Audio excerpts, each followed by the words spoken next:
United forum of bank युनियन्सच्या वतीने आज देशभरातले जवळजवळ 8 लाख बँक कर्मचारी आणि अधिकारी 5 दिवसांचा आठवडा या मागणीसाठी संपावर आहेत। खरं म्हणजे सरकारने 2015 साली, 2022 साली, 2025 साली तत्वतः मान्यता दिली होती, पण आज अजूनही अंमलबजावणी केली नाही।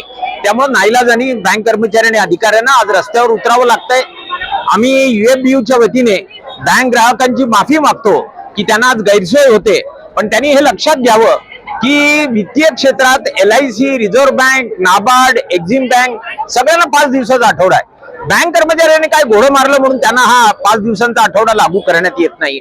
खरं म्हणजे 5 दिवसांचा आठवडा लागू करणं हे मान्य करत असताना बँक कर्मचाऱ्यांनी हे मान्य केले की रोज आम्ही 40 मिनिटं जास्त काम करायला तयार आहेत, म्हणजे कामाचे तास कमी होत नाहीत, पण फक्त 5 दिवसांचा आठवडा, 2 शनिवार आत्ताच सुट्टी आहे, अधिक 2 शनिवार सुट्टी। मला वाटतं कर्मचाऱ्यांची मागणी अतिशय रास्त आहे, न्याय आहे, आणि ती जर मान्य नाही केली तर यूएफबीयूच्या वतीने 3 दिवसाचा, 5 दिवसाचा किंवा बेमुदत संपाची पण हाक दिल्या जाऊ शकते। परंतु सर, या मागणीसाठी आपल्याला वारंवार आंदोलन करावं लागत आहे। मागे पण आपण आंदोलन केलं तरी काही निष्पत्ती निघत नाही, कसं बघताय? मागे आम्ही आंदोलन केलं पण संप केला नव्हता, पण आता फॉर द फर्स्ट टाइम संप केला आहे आणि या संपाला 100% प्रतिसाद देशभरातून मिळालेला आहे। त्यामुळे अपेक्षा करतो की सरकारचे डोळे उघडतील। जर ही मागणी मान्य नाही झाली तर पुढची दिशा काय राहणार?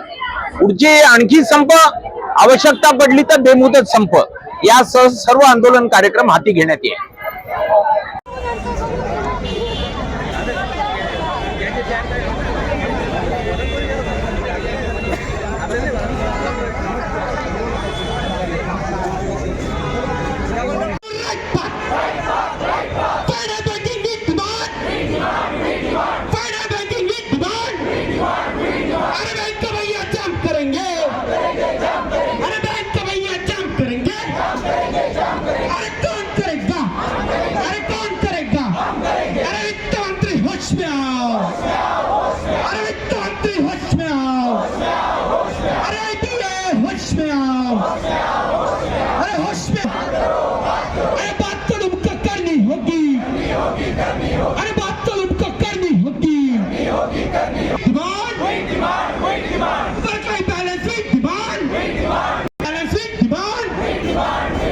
EFP